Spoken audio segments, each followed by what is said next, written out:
Hola, muy buenas a todos y bienvenidos de nuevo a nuestro tercer episodio de Bee Talks Museum Edition. Os recuerdo mi nombre, Yolanda, yo soy directora de operaciones de Bee Madrid y aquí está conmigo Francisco Gómez, de nuevo, director de American University en España. Muchísimas gracias, Paco, por estar aquí de nuevo con nosotros. La primera vez, en la primera charla hablamos del Museo del Prado, en la segunda del Museo de Reina Sofía. De hecho, os recomiendo ir a nuestro canal de YouTube para ver el contenido, que es muy interesante. Hablamos de historia, de curiosidades, de los artistas, las colecciones. Y en el último episodio del Museo de Reina Sofía, pues hablamos también del masterpiece del museo, que es el Guernica de Picasso. Hoy hablaremos con Francisco de nuevo del Museo Nacional Thyssen-Bornemisza, pocos pasos del Museo del Prado, que es uno de los centros culturales más importantes de la capital. Otra vez, pues es un honor tenerte aquí, Francisco. Muchísimas gracias por tu aportación. Te cedo la palabra para que nos empieces a dar una introducción a esta visita virtual. Y bueno, nos hables un poco también de la ubicación y luego ya vamos por más preguntas sobre temas. Muy bien, pues muchas gracias, Yolanda, una vez más. Para mí es un placer, como siempre, colaborar en estas interesantes charlas y, bueno, dar a conocer los museos de Madrid y todo lo que ofrece, ¿no? Esta ciudad que, como siempre digo, animo a la gente a visitar y a vivir, ¿no? A visitar y vivir esta ciudad. Pues sí, como bien decías, hoy vamos a hablar del Museo Thyssen-Bornemisza. Lo primero que os quiero contar un poquito es el origen de este museo, es decir, de dónde viene esa colección, como siempre hacemos, ¿no? Igual que hicimos en el Prado, igual que hemos hecho en el Reina Sofía, e igual que haremos en futuros museos. Pues esta colección se ha conseguido elaborar en tan solo como 7 décadas, es decir, la familia Thyssen, una familia de Centro Europa que ha vivido en Suiza, en Hungría, en Holanda, a lo largo del siglo XX, especialmente a partir de finales de los años 20, en el periodo de entreguerras, sobre todo, es decir, entre la Primera Guerra Mundial y la Segunda Guerra Mundial, el primer barón Thyssen va a empezar este afán coleccionista, es decir, va a empezar a intentar acaparar el mayor número de obras de arte posibles, sobre todo de lo que vamos a llamar maestros antiguos. Luego veremos qué es esto. Va a coleccionar sobre todo primitivos flamencos, Renacimiento, alguna obra del barroco. ¿Por qué en esos años 20? ¿Por qué en esos años de entreguerra? Bueno, pues es un momento, digamos, bueno para esta familia económicamente y muy bueno, entre comillas de nuevo, para comprar obras de arte. Entre la Primera y la Segunda Guerra Mundial, esos Happy Twenties que se llaman, hay un boom coleccionista en muchos lugares, pero también hay mucha crisis económica. Grandes colecciones en Italia, en Francia, en los Estados Unidos. Piensa también en los Estados Unidos, ha sucedido el crack de la bolsa del año 29. Entonces, grandes fortunas se vienen abajo. Y este primer barón Thyssen aprovecha esta coyuntura para comprar a un precio, digamos, asequible, tampoco barato, pero asequible, un gran número de obras en esta época. Este primer barón Thyssen, Heinrich, va a morir en 1945. Y uno de sus hijos, el que más o menos todos conocemos, Hans Heinrich Thyssen, que ha muerto en 2002, él va a ser el continuador de esta saga. Él va a heredar parte del patrimonio de su padre, obviamente, pero como ha quedado repartido entre los hermanos, se va a ocupar también de comprar las obras a los hermanos y poderlo de alguna manera aglutinar, es decir, tenerlo bajo su control. Y además, en su afán coleccionista, igual que su padre, va a seguir ampliando la colección. Él va a seguir comprando tanto maestros antiguos, pero también maestros modernos, del siglo XIX, del siglo XX, las vanguardias, las últimas tendencias. Eso, digamos, es el corpus que genera esta interesantísima colección, que en origen era una colección privada, ahora veremos cómo pasa a ser una colección nacional. Esa sería la primera semilla. ¿Y por qué todo eso pasa en España? ¿Por qué las colecciones se llevan a España? ¿Dónde estaba el valor añadido? Muy bien, pues aquí la influencia de las mujeres, eso está clarísimo, ¿eh? Ay, bueno. Mujeres al poder, ¿eh? El barón Thyssen ha tenido varios, el segundo barón Thyssen, ha tenido varios matrimonios, pero su última esposa es Carmen Cervera, una bella mujer en su época, ahora no tanto.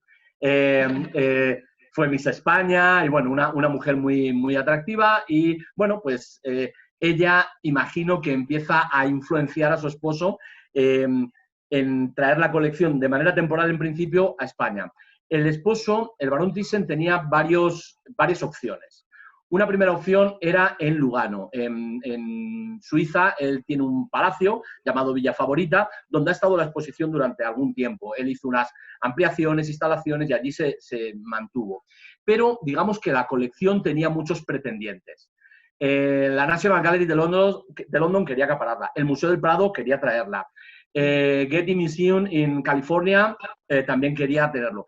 Pero el barón Thyssen tenía dos condicionantes. Primero, un condicionante es que la colección tenía que mantener su nombre. Es decir, la colección Thyssen-Bornemisza no se podía integrar en el Museo del Prado, en la National Gallery o en el Getty Museum.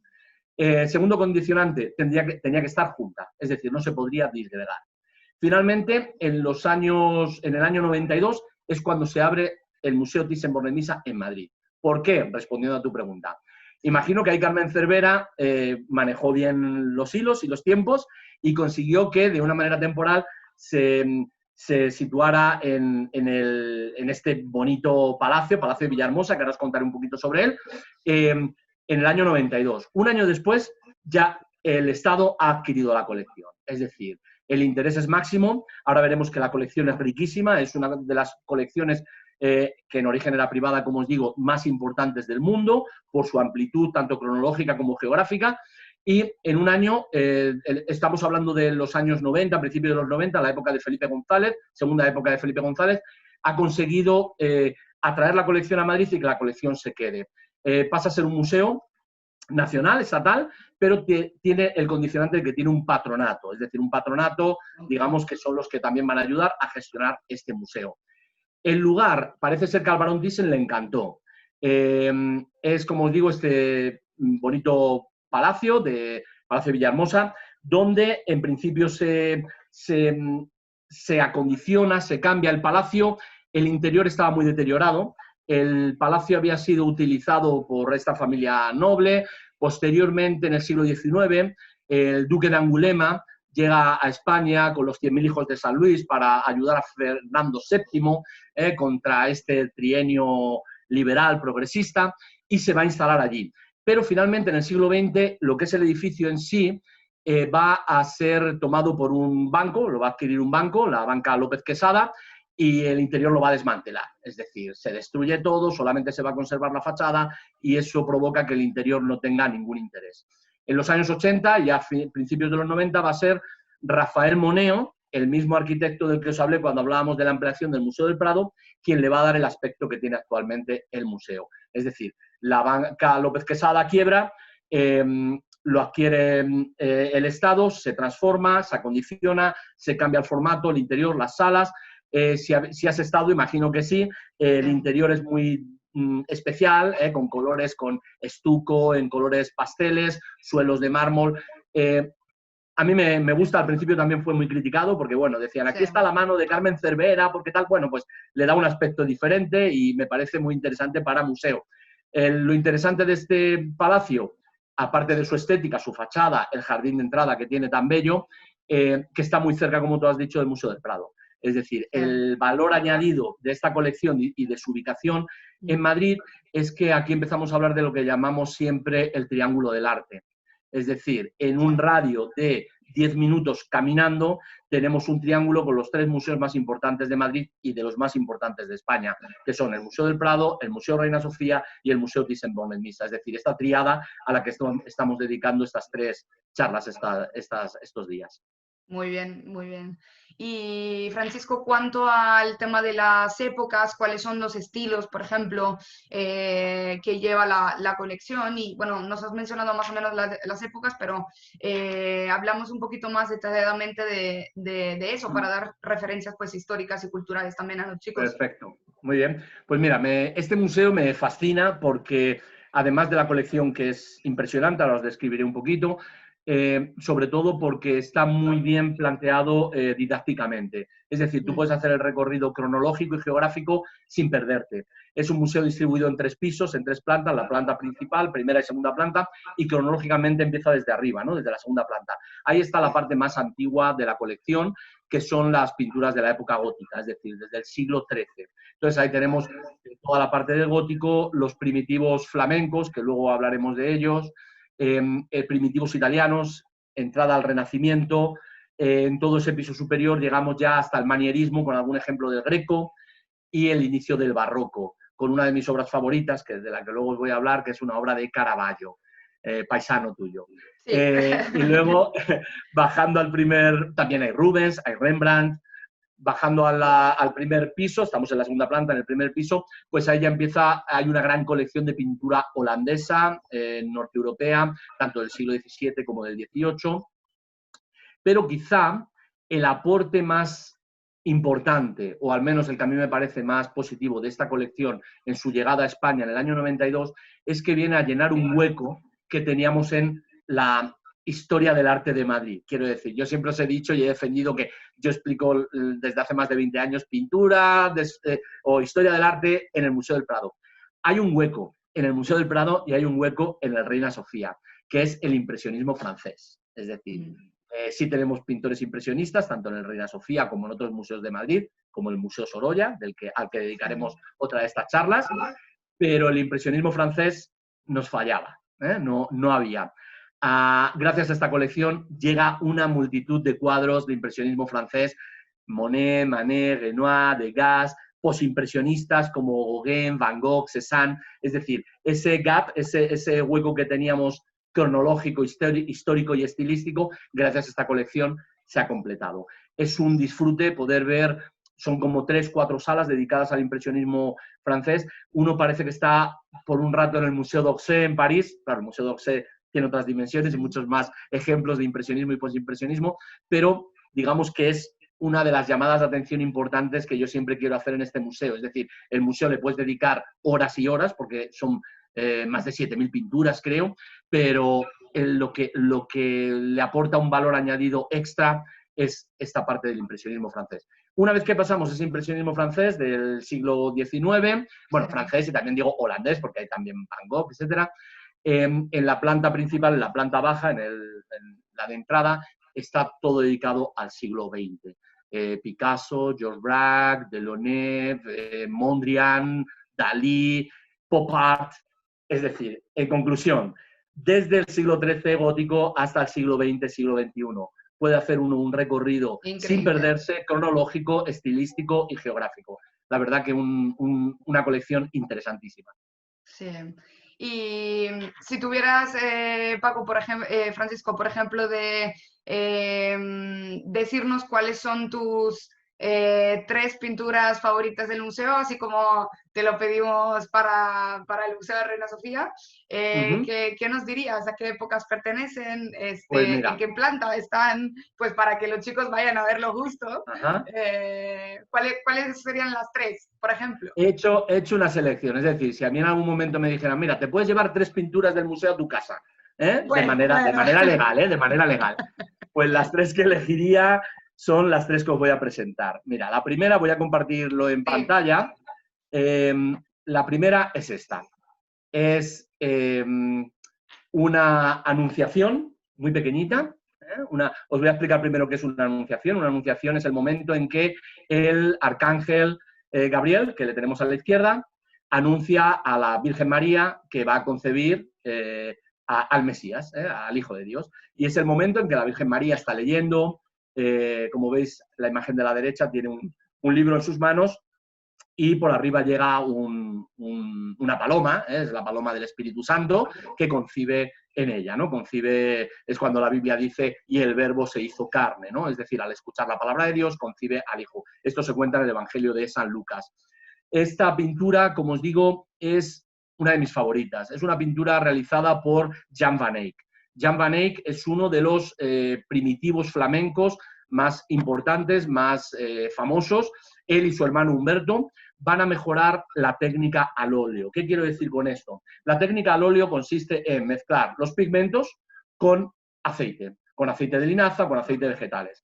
Anterior a los hermanos Van Eyck ya se conocía esta técnica, obviamente, pero no se había mejorado de la manera que lo están haciendo ellos. Hasta ese momento, la mayoría de las pinturas se hacían al temple, a la témpera, es decir, se estaban haciendo como el aglutinante no era aceite, sino que era huevo de gallina. Era con lo que se aglutinaban y con lo que se mezclaban los colores.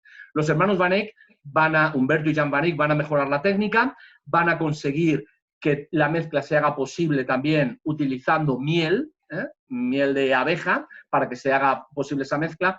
Esto va a producir que, no es en este caso, porque esto es una grisalla, ahora os contaré en qué consiste esto, pero esto va a producir que las pinturas sean muy brillantes, que sean muy coloristas, que sean muy atractivas, que sean mucho más detallistas, y también va a producir que los insectos las van a ensuciar. Es decir, cuando tú ves una, no sé, pensad en el Jardín de las Delicias del Bosco que está en el Museo del Prado, lleno de colores, muy atractivo. Esas pinturas tan coloristas al óleo, en esa época se cubrían con una cortina, con una sarga, o, este es el caso que os voy a explicar, se cerraban. Era un tríptico, estas son las puertas exteriores de un tríptico son tres tablas, 3 paneles, entonces cuando se utilizaba la pintura y se veía, se abría, cuando no se iba a rezar o no se iba a hacer nada, se cerraban. Y al exterior, como es este caso, lo que se reproduce o lo que se refleja ahí es lo que llamamos una grisalla. Es pintura al óleo, sí, pero sin color. Es gris, blanco y negro. De tal manera que los insectos no se sienten atraídos por esos colores y no la ensucian. Lo más interesante de esta pintura y que yo me llevaría a mi casa es que cuando uno está delante de esta pequeña pieza, duda por un momento si es pintura o escultura. Es decir, estamos viendo cómo el ala del arcángel Gabriel, aquí lo vemos, refleja una sombra. ¿Lo ves? Parece que está invadiendo nuestro espacio. Las dos figuras, la Virgen María, el arcángel, parecen 2 estatuas en 2 pedestales. Sí. Si te fijas aquí, atrás se produce un reflejo, el fondo parece como mármol negro, es todo pintura, obviamente, y se produce el reflejo de la espalda de la Virgen María. Es decir, llega a un límite de detalle que es realmente espectacular. Esta es una de mis obras favoritas, esta está en la planta superior, en la planta 2, y es una de los primeros pasos que uno ve al empezar a descubrir la colección Thyssen. Mi segunda pintura que he elegido es, como te decía, de tu paisano Michelangelo Caravaggio. Sí. Caravaggio es el iniciador de la estética barroca. Él nace en 1570 y muere en 1610. Él es el padre del tenebrismo, el padre del claroscuro radical. Si nos damos cuenta, en esta pintura que representa una santa, Santa Catalina de Alejandría, lo que está haciendo es un enorme contraste entre la luz y la sombra. El tenebrismo, esta técnica que utiliza Caravaggio y sus seguidores, tanto en Europa como en España, Giuseppe Rivera, Georges de la Tour, otros muchos, lo que va a intentar es reforzar ese contraste de luz con fondos muy oscuros, con fondos muy negros a veces, y dejando el foco de luz en el primer plano. Estamos hablando del barroco. El barroco que se extiende a lo largo de todo el siglo XVII, pero como os he dicho, Caravaggio es uno de sus iniciadores, finales del siglo XVI, lo que va a intentar, entre otras muchas cosas, es buscar la idea de realismo, de realidad.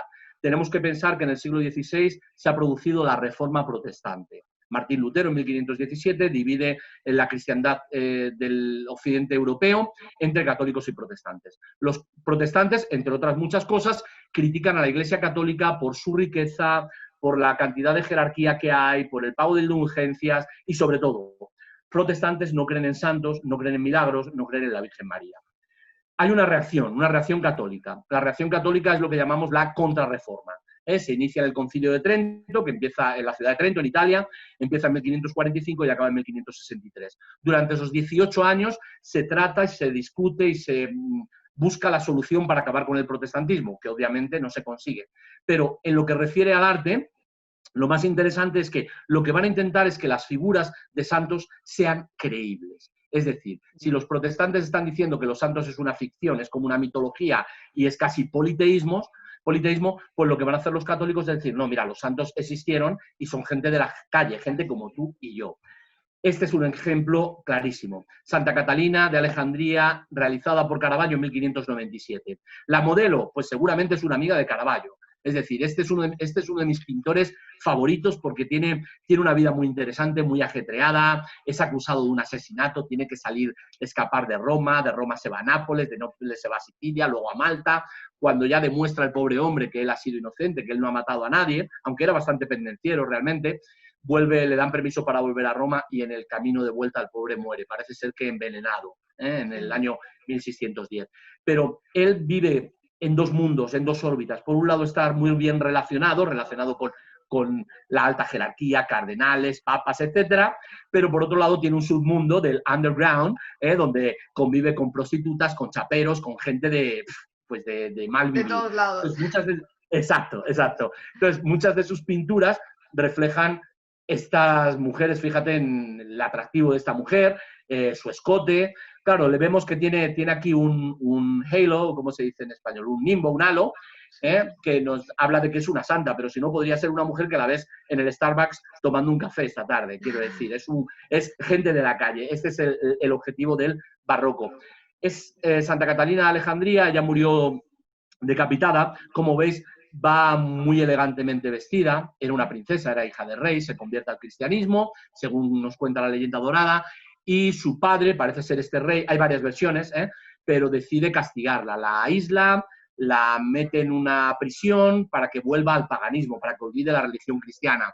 Pero era tan inteligente que cuando su padre le envía a filósofos, pensadores, para convencerla de que vuelva al paganismo, ella, gracias a su don de palabra, convierte a los filósofos al cristianismo. El padre se enfada muchísimo, o el rey, según la versión, y decide construir dos ruedas con cuchillas, aquí la ves, una rueda con estas cuchillas, con estos blades, ¿no? Como que la van a cortar, pero los ángeles bajan del cielo, rompen la rueda, podéis ver aquí que la rueda está rota, y no sucede el sacrificio. Pero el rey, muy enojado, finalmente coge la espada, veis que ya está sujetando una espada, aquí manchada de sangre en este último tramo, y es decapitada, y es ejecutada. Lleva una palma de martirio, esta que... Ay, perdón, se me ha ido. Esta que vemos aquí, símbolo del martirio. Pero como os digo, la novedad y lo que me fascina de este pintor, de Caravaggio, es que siempre sus pinturas son creíbles. Es decir, son pinturas... gente de carne y hueso, que puede estar representando un milagro o puede estar representando cualquier otra cosa, pero ves que esa persona existió y que es tangible. Por último, damos un salto, nos bajamos al piso inferior, por donde habíamos entrado en el museo, y nos vamos a ver a Dalí. En este museo, como os decía, es muy interesante porque tiene también parte del siglo XX, desde las vanguardias con Picasso, George Braque, los fauvistas, los expresionistas alemanes, que también hay un buen aporte en esta colección, y de las últimas décadas, pop art, etc. Pero me quedaría y me traería a mi casa esta pintura de Dalí, de Salvador Dalí, realizada en el año 1944. Salvador Dalí, bueno, como la mayoría sabréis, nace en 1904, nace en Figueras, en Girona, en Cataluña, y muere en 1989. Tiene una vida muy interesante, muy intensa, se acaba convirtiendo en el símbolo del surrealismo, una de las vanguardias más importantes. El otro día, en el anterior encuentro, estuvimos hablando del cubismo y de Picasso, pues lo que vamos a hacer ahora es hablar un poquito sobre el surrealismo y Dalí. El surrealismo es otro de los ismos o vanguardias que surgen a principios del siglo XX, en concreto el surrealismo surge en 1925, 4 años después, Dalí entra en este movimiento. Una de sus primeras pinturas surrealistas está en el Museo Reina Sofía, que se llama El Gran Masturbador, pero esta en concreto se hace en el año 1944, cuando él está en los Estados Unidos.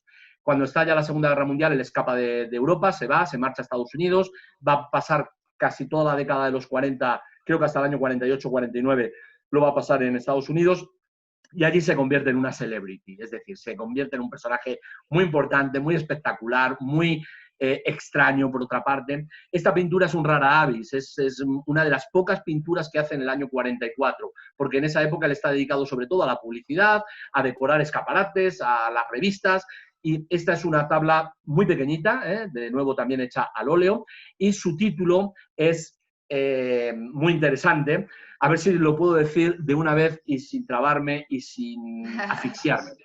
Se titula algo así como Sueño provocado por el vuelo de una abeja alrededor de una granada un segundo antes de despertar. O sea, alucinas. Aquí tenemos una granada. La granada está aquí en grande, ¿la ves? Y aquí en pequeñito. Y al lado de la granada hay una abeja. Y esa abeja produce un zumbido. Y lo que estamos viendo aquí es una mujer desnuda, posiblemente Gala, su esposa, su musa, tumbada, flotando, levitando sobre un lugar de costa, posiblemente Portgigat. Portgigat es donde Gala y Dalí tienen unas casitas de pescador que van a construir allí su lugar de recreo, en una pequeña cala que está muy cerca de Cadaqués, nada, a 1 kilómetro de Cadaqués más o menos, y allí vivían aislados durante mucho tiempo, y lo que está representando pues esa parte del Mediterráneo, del Cap de Creus, de toda esta zona de Portgigat. Como puedes ver, es un sueño. Lo que él refleja es que el zumbido de esta abeja produce en el sueño lo siguiente, como un cambio, una metamorfosis de la granada sale este enorme pez, un par de tigres y finalmente una bayoneta que la va a picar, la va a herir en el brazo. Posiblemente como es lo que está ella, digamos, viendo, visualizando en su sueño al oír el zumbido de esta abeja alrededor de la granada. ¿Por qué representa estas cosas tan extrañas? Bueno, pues aquí está la clave del surrealismo. El surrealismo es la mezcla del consciente y de lo subconsciente, del sueño y de la realidad. Pensad que a principios del siglo XX es cuando eclosiona toda la teoría del psicoanálisis con Sigmund Freud, y donde Sigmund Freud nos dice que hay que bucear en nuestra mente, en nuestro subconsciente, para atajar problemas o para entender realidades. Esto lo va a tomar al pie de la letra Dalí. Va a hacer un método que se llama el método paranoico crítico, donde todo va a tener una doble visión y donde todo va a ser posible de diferentes interpretaciones. Aquí tenemos un claro ejemplo. A veces se hacen simbiosis muy extrañas. Por ejemplo, mirad al fondo este elefante enorme con unas patas de mosquito, patas de flamenco. Bueno, algo impensable. ¿Por qué hace esto? Bueno, hay muchas interpretaciones a estas patas de mosquito de los elefantes en Dalí. Dalí tiene, bueno, además de pintor y de decorador y de artista en muchas otras facetas, también hizo una pequeña colaboración con Walt Disney, hicieron un pequeño cortometraje, era un proyecto para una futura película que desafortunadamente no se llevó a cabo, una película, un corto llamado Destino. Pues además de todo esto, Dalí también era escritor. Hay varios libros que realmente os recomiendo porque son muy interesantes, muy entretenidos. Uno de ellos se llama, el título en español es algo así como La vida secreta de Salvador Dalí, donde cuenta su infancia y juventud. Problema, que lo cuenta desde un punto de vista surrealista y nunca sabes si lo que está contando es verdad o es mentira. Oh, no. Claro, no sabes, voy a dejar de compartir ya, porque ya hemos visto la imagen. Te decía, nunca sabes si es verdad o es mentira lo que te está contando, o si lo ha soñado, o si lo ha vivido. Pero él contaba que una vez le regalaron un elefante, no sé, no es un regalo muy habitual, y entonces el pobrecito elefante murió asfixiado, porque un mosquito se le metió por la trompa, le picó, le inflamó. Pues, imagino, obviamente, que será una de las paranoias de Dalí, o una de las ficciones de Dalí, o uno de los sueños de Dalí. Pero desde ese momento sí van a suceder continuamente estos elefantes con patas de mosquito. Como te decía, el universo de Dalí es inabarcable, uno podría estar buceando y viendo, hay algún ejemplo más en la colección Thyssen sobre Dalí, pero lo más interesante es que cuando uno está en esa sala está viendo otros artistas pertenecientes al mismo movimiento, al surrealismo, como René Magritte, por ejemplo. Entonces, el sentido cronológico, didáctico en el museo es muy interesante. Según uno va bajando, se va acercando al momento presente. Y en la última sala, pues eso, tenemos ya el pop art y las últimas tendencias. Yeah. Esto sería mi triada fantástica en el museo, que si algún día, si mis sueños se cumplen, pues algún día me dirán, Paco, llévatelos a tu casa que son para ti. Así vamos a ayudar, te vamos a ayudar. Venga, hacemos un crowdfunding. Y Francisco, para completar como decías tú, ¿no? El triángulo de los museos, si tuvieras que dar una recomendación a los chicos entre los 3 museos, ¿cuál visitar primero o cuál sería el orden de visita de los 3? Por tu interés o por lo que consideras, o a nivel cronológico, por ejemplo. Vale. ¿Qué recomendación les darías? Mi museo favorito es el Prado. O sea, el Prado es mi segunda casa. Yo empecé a trabajar dando clases en el Museo del Prado a estudiantes americanos y españoles cuando estaba en la Complu en el año 96. Es decir, era un chavalín casi, ¿no? Me acababa de graduar, acababa de terminar los cursos de doctorado y ha sido mi segunda casa desde ese año. Es decir, yo, exceptuando estos 3 meses de cuarentena que hemos vivido y de aislamiento, desde el año 96 ahora son 24 años, ¿verdad? 24, 25 años. He ido al Museo del Prado una media de 6, 8 veces por semana. O Wow, sea, he pasado a veces más tiempos en el Museo del Prado que casi con mi familia, porque tenía claro. muchas clases. Ahora ya no enseño tantas clases, tengo un horario un poquito más relajado, pero en esos años que enseñaba no solamente en American University, sino en la Universidad del Sur de California, para la Complutense, tenía clases a todas horas allá. Entonces, cuando yo entro al Prado, a veces es como, entro a un sitio que no voy a decir mi casa porque van a decir, bueno, ¿este de qué va? Pero un sitio muy, muy familiar, ¿entiendes? O sea, menos las meninas, me saluda todo el mundo. Entonces es un sitio acogedor y realmente mi lugar favorito de Madrid. No solamente el museo, sino mi lugar favorito de Madrid. Entonces, a todo el que venga por primera vez a Madrid, primer lugar, ver el Museo del Prado. Luego, completarlo con el Thyssen. Segundo, para volver a ver otra vez todo este movimiento cronológico desde el siglo XIII al XIX. Y luego ya, como broche de oro, Guernica y Reina Sofía para centrarnos Sí. en el arte contemporáneo. Ese sería mi Fíjate, sugerencia este y fue mi mi orden movimiento. también. Eso fue mi orden también cuando llegué a Madrid justo, porque además, pues como queda al lado también el Thyssen, pues Ajá. eso fue el orden también, así que coincido perfectamente. Muy bien, muy bien. Sí. He hecho bien el trabajo. Sí.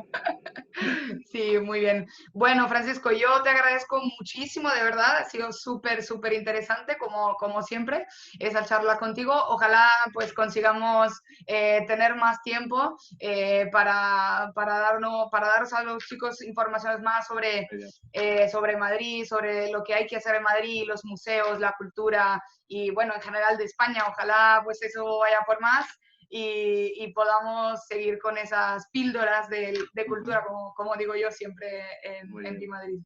Ajá. Nada, así que muchísimas gracias por estar con nosotros. Y bueno, a los chicos, pues también, chicos, muchísimas gracias por seguirnos. Sabemos que son muchos los que nos siguen, así que nada, seguramente hablaremos pronto de otros temitas.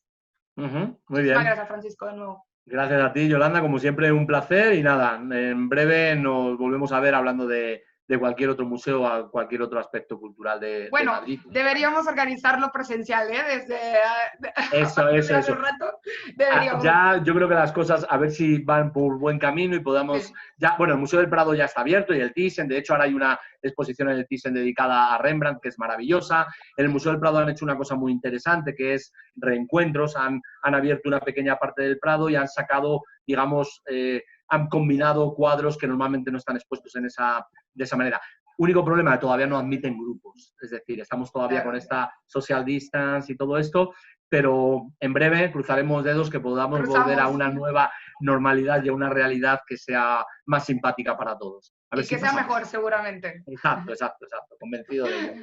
Bueno, te mando un abrazo y nos vemos pronto entonces. Igualmente, un saludo, Yolanda, muchas gracias. Gracias, hasta luego.